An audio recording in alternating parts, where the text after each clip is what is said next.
Éxodo 3. Moisés y la zarza ardiente. A. Dios habla a Moisés desde la zarza ardiente. 1:1-3. Moisés y la zarza ardiente en el monte de Horeb. Apacentando Moisés las ovejas de Yetro su suegro, sacerdote de Madián, llevó las ovejas a través del desierto, y llegó hasta Horeb, monte de Dios. Y se le apareció el ángel de Jehová en una llama de fuego en medio de una zarza. Y él miró, y vio que la zarza ardía en fuego, y la zarza no se consumía. Entonces Moisés dijo: Iré yo ahora y veré esta grande visión, ¿por qué causa la zarza no se quema? Apacentando Moisés las ovejas de Yetro su suegro, durante 40 años en este punto. Su vida era tan humilde que ni siquiera tenía un rebaño de ovejas que pudiera llamar suyo. Las ovejas pertenecían a su suegro. Y, apacentando Moisés las ovejas, el hebreo sugiere que esta era su ocupación habitual. Col. B. A través del desierto, y llegó hasta Horeb, monte de Dios. Moisés llevó las ovejas a este monte, también llamado más tarde monte Sinaí. Horeb probablemente significa desierto o desolación, y dicho nombre nos da una idea del terreno. C. La zarza ardía en fuego, y la zarza no se consumía. No fue solamente que Moisés viera una zarza ardiendo. Aparentemente no era poco común que una planta como esta se encendiera de forma instantánea en ese desierto. Sin embargo, dos cosas eran distintivas de esa zarza. Se le apareció el ángel de Jehová en medio de una zarza. A pesar de que la zarza ardía, la zarza no se consumía. Y, a pesar de que la zarza ardía con fuego, no crujía ni disminuía, no había ni una hoja que se enroscara, ni una rama carbonizada. Ardía, pero no se consumía. Meter. 2. La zarza ardiente que no se consumía fue una atracción magnética para Moisés, le atrajo para un examen más detallado. Algunos piensan que la zarza ardiente es un símbolo de Israel, o del pueblo de Dios en general, afligido pero no destruido, porque Dios está en medio de ellos. 3. Sin embargo, también podemos decir que la zarza ardiente era una imagen de la cruz. La palabra hebrea que se usa para describir esta zarza proviene de la palabra clavar o pinchar, que significa espino o zarza. Podemos pensar en la cruz donde Jesús, coronado de espinas, soportó los fuegos del juicio y, sin embargo, no fue consumido por ellos, y recordar la cruz cuando consideramos la zarza ardiente. 4. Iré yo ahora y veré esta grande visión. Lo que sea que Moisés vio con exactitud, no era nada normal. Explicar lo que sucedió aquí como un espejismo temporal de luz solar reflejada en algunas hojas rojas o como una fogata de algún beduino o incluso como el fenómeno del fuego de San Telmo, es sustituir nuestra experiencia por los 40 años de Moisés en esa área y su apreciación de que eso era ciertamente inusual. Kaiser. V. Clarke sobre ángel de Jehová. Ciertamente no es un ángel creado, porque es llamado Jehová. Éxodo 3:4 y tiene los atributos más expresivos de la deidad aplicados a él. Sin embargo, es un ángel, malaj, un mensajero, en quien estaba el nombre de Dios, y ¿quién es este sino Jesús, el líder, redentor y salvador de toda la humanidad? 2:4-6. Dios habla a Moisés desde la zarza ardiente. Viendo Jehová que él iba a ver, lo llamó Dios de en medio de la zarza, y dijo: Moisés, Moisés. Y él respondió: Jim aquí. Y dijo: No te acerques, quita tu calzado de tus pies, porque el lugar en que tú estás, tierra santa es. Y dijo: Yo soy el Dios de tu padre, Dios de Abraham, Dios de Isaac, y Dios de Jacob. Entonces Moisés cubrió su rostro, porque tuvo miedo de mirar a Dios. Viendo Jehová que él iba a ver, Dios no le habló a Moisés hasta que tuvo su atención. A menudo, la palabra de Dios no toca nuestro corazón de la forma en que podría hacerlo porque no le prestamos nuestra atención. Y la zarza ardiente fue un fenómeno espectacular que capturó la atención de Moisés. Pero no hubo ningún cambio hasta que Moisés recibió la palabra de Dios que salió de allí. B. Lo llamó Dios de en medio de la zarza. Moisés no vio a nadie en la zarza ardiente. Aún así, Dios, en presencia del ángel de Jehová, Éxodo 3:2, estaba allí llamando a Moisés desde en medio de la zarza ardiente. Y, sin duda, esta es otra ocasión donde Jesús se aparece en el Antiguo Testamento antes de su encarnación como el ángel de Jehová, como lo hizo muchas veces, Génesis 16, 7-13, Jueces 2, 1, 5, Jueces 6, 11-24, Jueces 13, 3-22. 2. Decimos que este es Dios, en la persona de Jesucristo, porque de Dios el Padre. Se dice que a Dios nadie le vio jamás, el unigénito Hijo, que está en el seno del Padre, Él le ha dado a conocer. Juan 1:18, y que ningún hombre ha visto jamás a Dios en la persona del Padre, 1 Timoteo 6:16. C. Moisés, Moisés. Las primeras palabras de Dios para Moisés fue llamarlo por su nombre. Esto muestra que aunque Moisés era ahora un pastor olvidado y desconocido en la parte trasera del desierto, Dios sabía quién era, y Moisés era importante para Dios. Y el doble llamado, Moisés, Moisés, implica importancia y urgencia, como cuando Dios llamó Abraham, Abraham. Génesis 22:11, Samuel, Samuel, 1 Samuel 3:10, Simón, Simón, Lucas 22:31, Marta, Marta, Lucas 10:41, y Saulo, Saulo, Hechos 9:4. D. Y él respondió, Dios le dijo a Moisés que hiciera dos cosas para mostrar un honor especial a este lugar debido a la presencia inmediata de Dios. Le dijo a Moisés que guardara su distancia, no te acerques. Le ordenó a Moisés mostrar reverencia ante la presencia de Dios, quita tu calzado de tus pies. Y no te acerques es una frase que literalmente tiene el sentido de deja de acercarte. Moisés estaba en camino a examinar de cerca a la zarza ardiente cuando Dios lo detuvo. 2. Este era un lugar santo, y debido a que Dios es santo siempre habrá una distancia entre Dios y el hombre. Aún en la perfección, el hombre nunca será igual a Dios, aunque podremos tener una comunión más estrecha con Él que nunca. 3. Quita tu calzado de tus pies.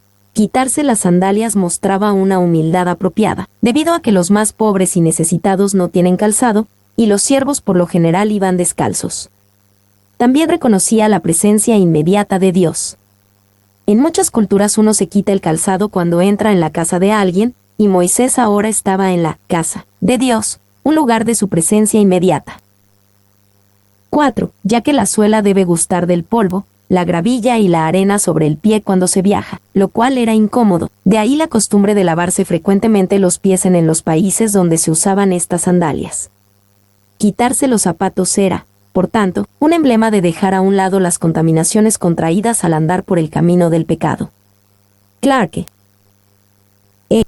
Dios de Abraham, Dios de Isaac y Dios de Jacob. Dios se reveló a sí mismo a Moisés al declarar su relación con los patriarcas. Esto le recordó a Moisés que Dios es el Dios de pacto, y que su pacto con Israel aún era válido e importante. Este no era un nuevo Dios que se encontraba con Moisés, sino el mismo Dios que trató con Abraham, Isaac y Jacob. Y Dios se revelaría a Moisés más íntimamente que a cualquiera de los patriarcas. Sin embargo, todo comenzó cuando Dios le recordó a Moisés del pacto que había formado con ellos. 2. En los días de Moisés. Algunos pudieron pensar que Dios olvidó su pacto durante los 400 años de esclavitud de Israel en Egipto, desde los tiempos de los patriarcas. Sin embargo, Dios estuvo trabajando durante ese tiempo, preservando y multiplicando a la nación. Entonces Moisés cubrió su rostro, porque tuvo miedo de mirar a Dios. Dios dijo a Moisés que hiciera lo que era apropiado para una criatura frente a su Creador reverencial, reconocer su santidad. Moisés respondió como un hombre que sabía que no solo era una criatura, sino una criatura pecadora. Él cubrió su rostro. Y, durante sus años en el desierto de Madián, Moisés debió de pensar a menudo cómo asesinó a un egipcio y lo orgulloso que estaba de pensar que podía librar a Israel él mismo. Moisés pudo haber recordado 1000 pecados, reales e imaginarios, pero ahora, cuando Dios apareció, él respondió de una manera muy diferente a cómo pudo haber respondido hace 40 años. D. La comisión de Dios para Moisés. 1. 7-10. Dios explica su plan general a Moisés y la parte de Moisés en el plan. Dijo luego Jehová: Bien he visto la aflicción de mi pueblo que está en Egipto, y he oído su clamor a causa de sus exactores, pues he conocido sus angustias, y he descendido para librarlos de mano de los egipcios, y sacarlos de aquella tierra a una tierra buena y ancha, a tierra que fluye leche y miel, a los lugares del cananeo, del eteo, del amorreo, del fereceo, del heveo y del jebuseo. El clamor, pues, de los hijos de Israel ha venido delante de mí, y también he visto la opresión con que egipcios los oprimen. Ven, por tanto, ahora, y te enviaré a Faraón, para que saques de Egipto a mi pueblo, los hijos de Israel. He descendido para librarlos de mano de los egipcios, y sacarlos de aquella tierra a una tierra buena y ancha. Dios no decidió en ese momento darle a Israel la tierra de Canaán. Era la misma tierra que él prometió a los patriarcas hace unos 400 años antes de estos eventos. El clamor, pues, de los hijos de Israel ha venido delante de mí, y también he visto la opresión con que egipcios los oprimen. Dios quería que Moisés e Israel conocieran su compasión y cuidado por ellos. Y, en este punto, la experiencia de Moisés hacía hincapié en la separación entre él y Dios. Moisés nunca podría arder sin ser consumido. Moisés no podía mantener sus sandalias puestas en la presencia divina. Moisés no era el Dios eterno de los patriarcas. La separación entre Dios y Moisés era real. Sin embargo, Dios pronto mostraría su cuidado y compasión por Moisés y el pueblo de Israel. Dios es separado, pero no necesariamente distante. Dios es separado, sin embargo, se preocupa y se conecta a sí mismo con nuestras necesidades. Te enviaré a Faraón, para que saques de Egipto a mi pueblo. En Éxodo 3:8 Dios dijo: he descendido para librarlos. Luego en Éxodo 3:10 Dios dijo: ven, por tanto, ahora, y te enviaré. Si Dios dijo que los liberaría, ¿para qué usaría o necesitaría a Moisés? Esto muestra que Dios a menudo usa y elige confiar en instrumentos humanos. Y Dios lo podría hacer todo él mismo, pero la mayoría de las veces el plan de Dios es trabajar con las personas y a través de ellas, ya que somos colaboradores juntamente con él. 2 Corintios 6:1. 2:11-12, la respuesta de Moisés y la respuesta de Dios a esa respuesta. Entonces Moisés respondió a Dios: ¿quién soy yo para que vaya a Faraón y saque de Egipto a los hijos de Israel? Y él respondió: ve, porque yo estaré contigo, y esto te será por señal de que yo te he enviado. Cuando hayas sacado de Egipto al pueblo, serviréis a Dios sobre este monte. ¿Quién soy yo? 40 años antes, Moisés pensó que sabía quién era. Era un príncipe de Egipto y un hebreo, el instrumento elegido por Dios para liberar a Israel. Después de 40 años de perseguir ovejas en el desierto, Moisés no tenía la misma seguridad en sí mismo que alguna vez tuvo. Ve, yo estaré contigo. La respuesta de Dios tiene la intención de desviar el enfoque de Moisés de sí mismo y hacia donde debería estar, en Dios. Por lo tanto, Dios nunca respondió a la pregunta: ¿quién soy yo? En lugar de eso, Él le recuerda a Moisés que yo estaré contigo. Y esta era una gran oportunidad para lidiar con el problema de autoestima de Moisés, pero Dios ignoró a las soluciones que nosotros usualmente le damos a este tipo de problema. Moisés solo tenía un problema de autoestima cuando confiaba demasiado en su propia capacidad para liberar a Israel. 2. ¿Quién soy yo? Esta no era la pregunta correcta. ¿Quién es Dios? Era la pregunta correcta. La identidad de Dios era más importante que la de Moisés. Cuando conocemos al Dios que está con nosotros, podemos dar un paso adelante con confianza para hacer su voluntad. 3. Yo estaré contigo. Después de esto, Moisés ya no tuvo derecho de protestar más. A partir de aquí, sus objeciones pasan de una piadosa falta de autosuficiencia a una impía falta de fe. Cuando hayas sacado de Egipto al pueblo, serviréis a Dios sobre este monte. Mientras Moisés cuidaba su rebaño en el desierto, probablemente parecía totalmente improbable que él guiara a los 3 millones de su pueblo a este mismo monte, pero Dios prometió que así sería. Y la señal que Dios realmente envió a Moisés puede que no haya sido la llegada al monte Sinaí, la cual no ocurrió sino después de muchos meses. La señal probablemente fue la anterior, la señal de la zarza ardiente y el encuentro con Dios allí. 3. 13-14, la revelación del nombre de Dios a Moisés. Dijo Moisés a Dios: He aquí que llego yo a los hijos de Israel, y les digo: el Dios de vuestros padres me ha enviado a vosotros. Si ellos me preguntaren, ¿cuál es su nombre?, ¿qué les responderé? Y respondió Dios a Moisés, yo soy el que soy. Y dijo, así dirás a los hijos de Israel, yo soy me envió a vosotros. Si ellos me preguntaren, ¿cuál es su nombre?, ¿qué les responderé? Con legítima razón, Moisés sintió que necesitaría credenciales ante el pueblo de Israel. Antes, pensaba que tenía las credenciales porque era un príncipe de Egipto. 40 años de cuidar ovejas le quitaron su sentido de autoconfianza. Y, cuando Dios se revelaba al hombre en los días de los patriarcas, a menudo se asociaba con un nuevo nombre o un nuevo título revelado para Dios. Abraham, en el encuentro con Melquisedec, recurrió a Jehová Dios Altísimo, Génesis 14:22. Abraham más tarde tuvo un encuentro con Dios Todopoderoso, Génesis 17:1. Abraham llegó a conocer al Señor como Jehová Dios Eterno, Génesis 21:33, y como Jehová proveerá, Génesis 22:14. Hagar tuvo un encuentro con el Dios que ve, Génesis 16:13. Jacob se encontró con el Elo Israel, Génesis 33 horas y 20 minutos, y con el Betel, Génesis 35:7. 2. Así que si Moisés fuera a los ancianos de Israel como un representante de Dios, sería lógico que ellos le preguntaran, ¿con qué nombre se te reveló a ti?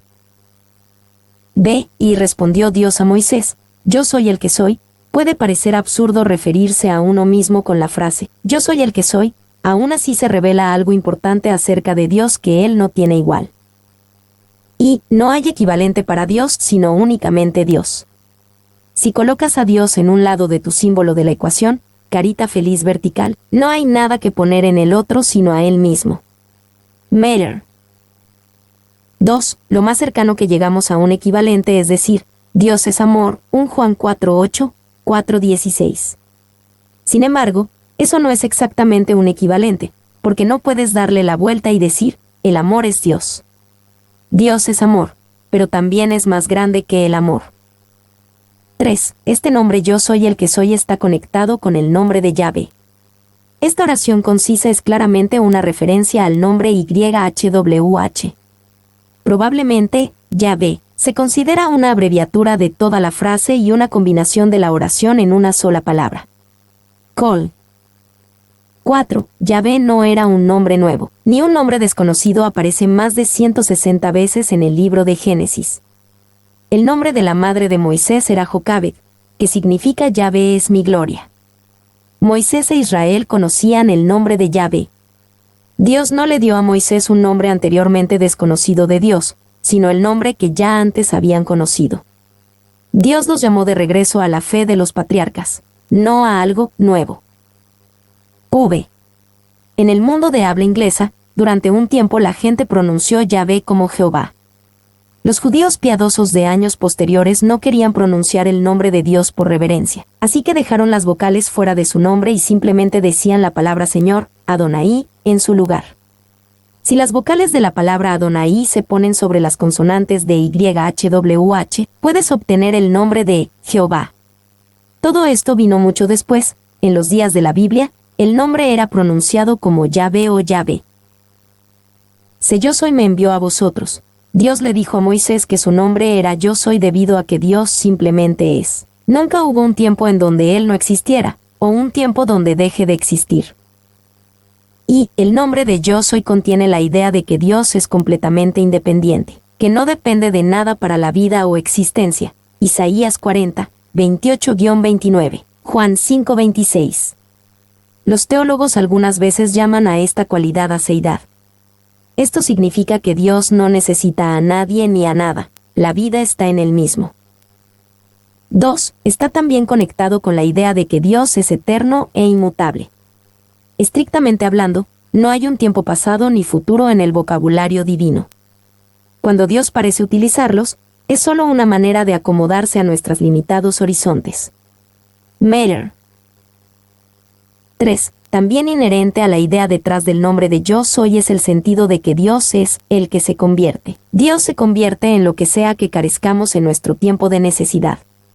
El nombre de Yo Soy nos invita a llenar el espacio en blanco para satisfacer nuestra necesidad cuando estamos en oscuridad. Jesús dice Yo soy la luz. Cuando tenemos hambre, Él dice Yo soy el pan de vida. Cuando estamos indefensos, Él dice Yo soy el buen pastor. Dios es el que se convierte en lo que necesitamos. 4. Aquí, el nombre de Dios es un anuncio y una introducción. Anuncia la presencia de Dios e invita a todos los interesados a conocerlo por experiencia, a gustar y ver que el Señor es bueno. D. Yo soy. Este es un título divino que Jesús tomó a menudo para sí mismo, identificándose claramente con la voz de la zarza ardiente. Y, por eso os dije que moriréis en vuestros pecados, porque si no creéis que yo soy Él, en vuestros pecados moriréis. Juan 8:24. 2. Les dijo, pues, Jesús, cuando hayáis levantado al Hijo del Hombre, entonces conoceréis que yo soy Él, y que nada hago por mí mismo, sino que según me enseñó el Padre, así hablo. Juan 8:28. 3. Jesús les dijo, de cierto os digo, antes que Abraham fuese, yo soy. Juan 8:58. 4. Desde ahora os lo digo antes que suceda, para que cuando suceda, creáis que yo soy. Juan 13:19. V. Pero Jesús, sabiendo todas las cosas que le habían de sobrevenir, se adelantó y les dijo, ¿a quién buscáis? Le respondieron, a Jesús Nazareno. Jesús les dijo, yo soy Él. Y estaba también con ellos Judas, el que le entregaba. Cuando les dijo, yo soy Él, retrocedieron, y cayeron a tierra. Juan 18, 4-6. 4. 15-18, Dios le dice a Moisés qué decir a los ancianos de Israel. Además dijo Dios a Moisés, así dirás a los hijos de Israel, Jehová, el Dios de vuestros padres, el Dios de Abraham, Dios de Isaac y Dios de Jacob, me ha enviado a vosotros. Este es mi nombre para siempre, con él se me recordará por todos los siglos. Ve, y reúne a los ancianos de Israel, y diles, Jehová, el Dios de vuestros padres, el Dios de Abraham, de Isaac y de Jacob, me apareció diciendo, en verdad os he visitado, y he visto lo que se os hace en Egipto, y he dicho, yo os sacaré de la aflicción de Egipto a la tierra del Cananeo, del Eteo, del Amorreo, del Fereceo, del Heveo y del Jebuseo, a una tierra que fluye leche y miel. Y oirán tu voz, e irás tú, y los ancianos de Israel, al rey de Egipto, y le diréis, Jehová el Dios de los hebreos nos ha encontrado. Por tanto, nosotros iremos ahora camino de 3 días por el desierto, para que ofrezcamos sacrificios a Jehová nuestro Dios. Así dirás a los hijos de Israel, después de 400 años en Egipto, Moisés tenía el trabajo de anunciar que ahora era el tiempo de que los hijos de Israel regresaran a Canaán, y de tomaran la tierra que Dios había prometido a sus padres. Y esto era probablemente contrario a lo que el pueblo y los ancianos de Israel deseaban. En 400 años, echaste raíces. Probablemente no tenían ningún deseo de regresar a la tierra prometida. Todo lo que querían era sentirse más cómodos en Egipto. 2. La primera palabra tenía que llegar al pueblo de Dios, Éxodo 3:16, y después al mundo, Éxodo 3:18. A menudo, Dios no hablará al resto del mundo hasta que hable a su pueblo y tenga su atención. B. Este es mi nombre para siempre. Aquí Dios se refiere al nombre mencionado previamente en el mismo versículo, Jehová, el Dios, Yahvé Elohim. Para siempre enfatiza la eterna fidelidad de Dios a su pacto. C. Y oirán tu voz. Esta era una promesa preciosa para Moisés. 40 años antes, cuando parecía que tenía todo a su favor, el pueblo de Israel lo rechazó como libertador de la nación. Seguramente, debía estarse preguntando por qué lo escucharían ahora, cuando parecía que no tenían nada a su favor. Pero Moisés ahora tenía a Dios a su favor. Ellos ciertamente escucharían al mensaje de Moisés. D. Al rey de Egipto, y le diréis, iremos ahora camino de 3 días por el desierto. Dios presentó la solicitud más pequeña al faraón primero, para que la solicitud fuera lo más atractiva y fácil de aceptar posible. Hizo esto para que el faraón no tuviera ninguna excusa para rechazar a Dios y endurecer su corazón. 5. 19-22, Dios le dice a Moisés cómo le irá a los egipcios. Mas yo sé que el rey de Egipto no os dejará ir sino por mano fuerte. Pero yo extenderé mi mano, y heriré a Egipto con todas mis maravillas que haré en él, y entonces os dejará ir. Y yo daré a este pueblo gracia en los ojos de los egipcios, para que cuando salgáis, no vayáis con las manos vacías, sino que pedirá cada mujer a su vecina y a su huéspeda alhajas de plata, alhajas de oro, y vestidos, los cuales pondréis sobre vuestros hijos y vuestras hijas, y despojaréis a Egipto. Mas yo sé que el rey de Egipto no os dejará ir. Dios sabía esto desde un inicio. Sabía lo que se necesitaría para mover el corazón de Faraón, y las plagas y calamidades que vendrían fueron diseñadas para un propósito específico y no fueron planeadas al azar. Y Moisés le preguntó a Dios cómo recibirían sus compañeros israelitas la noticia de la liberación de Egipto, pero hacer que el pueblo de Israel respaldara a Moisés era solo una pequeña parte de la lucha que tenían por delante. ¿Qué con los egipcios? ¿Cómo iban a estar de acuerdo en dejar que esta fuerza laboral gratuita abandonara el país? Sin que Moisés preguntara, Dios respondió esta pregunta. 2. Clarke insiste que el sentido de más yo sé que el rey de Egipto no os dejará ir sino por mano fuerte es mejor, entendido como, yo estoy seguro de que el rey de Egipto no los dejará ir, excepto con una mano poderosa. La idea es bastante clara, el faraón no lo soltaría fácilmente, por lo que Dios traería un gran juicio contra Egipto para persuadirlo. B. Y yo daré a este pueblo gracia. No vayáis con las manos vacías. Dios prometió arreglar las cosas, no solo para conmover el corazón de Faraón, sino también para conmover el corazón del pueblo egipcio para que cuando Israel partiera, ellos fueran bañados con plata y oro y vestidos. No se trataba de un robo ni de una extorsión, era el salario apropiado por los años de trabajo forzoso. Y, en Deuteronomio 15, 12-14, Dios dice que si tú tienes un esclavo, y su tiempo de servicio se ha terminado, no le enviarás con las manos vacías. Dios no dejaría que Israel partiera de su esclavitud en Egipto con las manos vacías. En lugar de eso, ellos despojarían a los egipcios.